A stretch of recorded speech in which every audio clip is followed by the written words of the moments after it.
ஆன்மீக நண்பர்கள் அனைவருக்கும் என் அன்பு வணக்கங்கள். இன்றைய பதிவில் நம்ம என்ன பார்க்க போகிறோம் அப்படின்னா, மாத்தோரணை எப்படி கட்டுறோம் அப்படின்னு தான் பார்க்க போகிறோம்.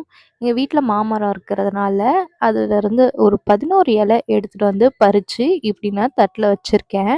கூடவே ஒரு மஞ்சக்கயிறு. அந்த மஞ்சக்கயிறு எப்படின்னா, பூ கட்டுற நூல் இருக்கு இல்லையா, அதில் வந்து மஞ்சளை நல்லா துவைச்சு மஞ்சக்கயிறா செஞ்சு வச்சுருந்தேன். அப்புறம் 11 இலையுமே நல்லா அலசி எடுத்துட்டு வந்து வச்சிருந்தேன். மஞ்சள் கூட தண்ணி ஒரு சொம்புல, பித்தள சொம்புல வச்சிருந்தேன் தண்ணி.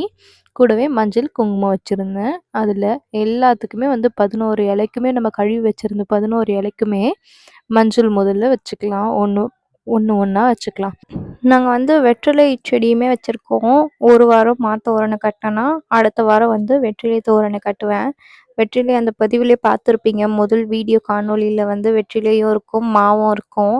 இது வந்து நாங்க எதர்ச்சியா தான் வளர்த்துருந்தோம். ஆனா பார்த்தீங்கன்னா, இப்போ தோரணை கட்டுறதுக்கு ரொம்ப உதவியா இருக்கு. வாசல்ல தோரணை கட்டுறதுல வந்து நெறைய நல்ல பயன்கள் இருக்கு. அதனால தான் தோரணை கட்டுவாங்க. இப்போ மஞ்சள், குங்குமம் எடுத்து வச்சுக்கிறோம் எல்லாத்துக்கும். வச்சிருந்த எல்லா இலை இருக்கு இல்லையா, மா இலை, அதில வச்சிருந்த மஞ்சளுக்கு மேலேயே எல்லாத்துலேயும் மஞ்சள், குங்குமம் வச்சுப்போம்.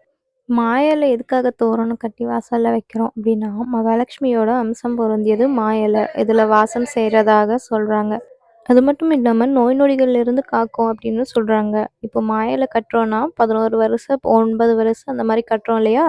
கட்டும்போது காம்புகள்ல இருந்து தான் கட்டணும். அந்த மடிச்சு அதிலேயே ஓட்டை போட்டு கட்டுவாங்க பார்த்தியா? அந்த மாதிரிலாம் கட்டக்கூடாது.